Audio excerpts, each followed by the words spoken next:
अस्सलाम वालेकुम। अब हम जो है वो ब्लॉक 3 का फिजियोलॉजी का जो है वो प्रैक्टिकल करने लगे हैं। Determination of respiratory volume and capacities. पहले थियोरेटिकल पार्ट देख लेते हैं, बाद में हम प्रोसीजर और मशीन को देख लेंगे कैसे ऑपरेट करना है। तो यहाँ पे सबसे पहले तो एक ग्राफ आता है, स्पायरोग्राफ कहते हैं, और स्पायरोमीटर होता है अपरेटस का नाम। उससे ये हम मेजर करते हैं और उसकी चेकलिस्ट भी वीडियो में अपलोड कर देंगे और साथ ये भी हम देख लेते हैं। तो सबसे पहले हमारे पास होते हैं 4 वॉल्यूम्स और 4 capacities. Tidal volume, inspiratory reserve volume, expiratory reserve volume और रेजिडुअल वॉल्यूम। टाइडल वॉल्यूम वो होता है कि हम नॉर्मल इनहेल और एक्सहेल करते हैं, ठीक है।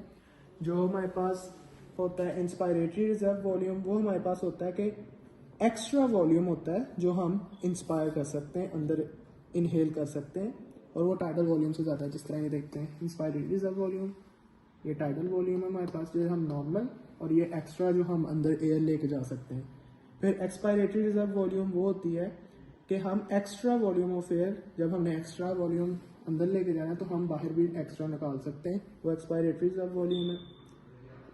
और बाय फोर्सफुल एक्सपायरेशन जब हम बाहर निकालेंगे वो एक्सपायरेटरी रिजर्व वॉल्यूम होता है। जो रेजिडुअल वॉल्यूम आता है वो हमारे पास होता है कि जब हमने इनहेल की और एक्सहेल आउट की तो हमारे पास जो रिमेनिंग वॉल्यूम रह जाता है लंग्स के अंदर वो रेजिडुअल वॉल्यूम होता है, और वो ये है, ठीक है। अब हम इसकी नॉर्मल वैल्यूज कर लेते हैं। हमने सबसे पहले टाइडल वॉल्यूम किया था, इसकी होती है हमारे पास 500 ml।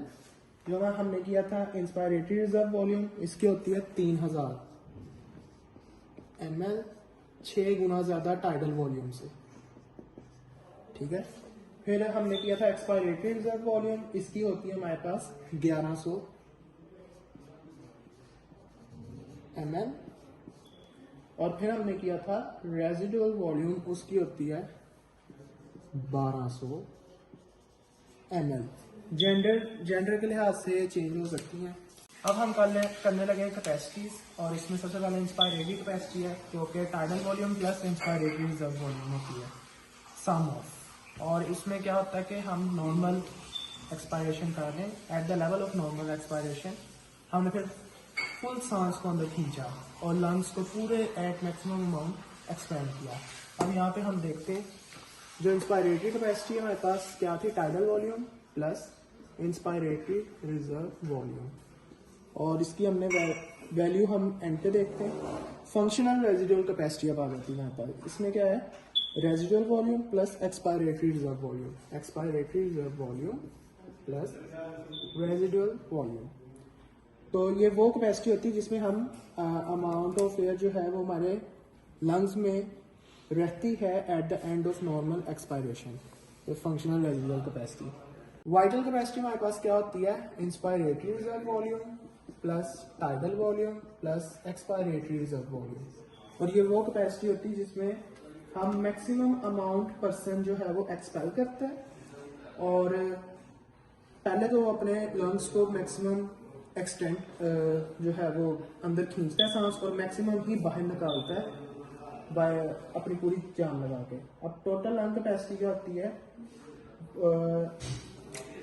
सारी वॉल्यूम्स को प्लस कर दो, ऑल वॉल्यूम्स को प्लस कर दें तो वो टोटल लंग कैपेसिटी हो जाती है। तो आप कह सकते हैं कि vital capacity plus residual volume, residual volume plus vital capacity, तो ये टोटल लंग कैपेसिटी हमारे पास आ जाती।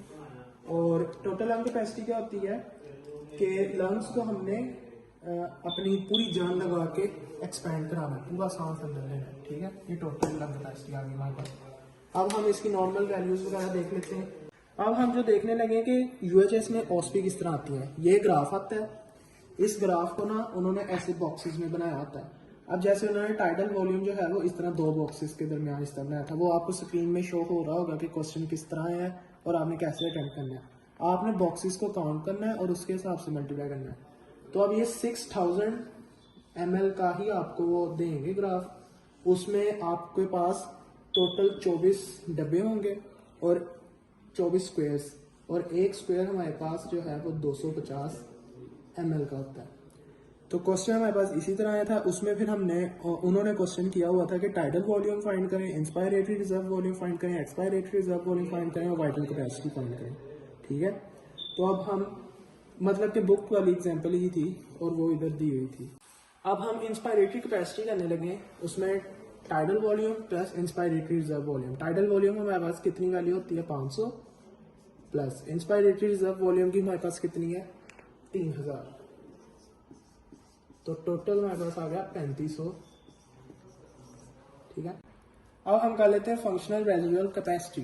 तो इसमें एक्सपायरेटरी रिजर्व वॉल्यूम उधर दिखा दें 1100 और रेजिडुअल वॉल्यूम 1200, तो 1100 जमा 1200 इसको प्लस कर लें तो 2300 ml आ जाता है।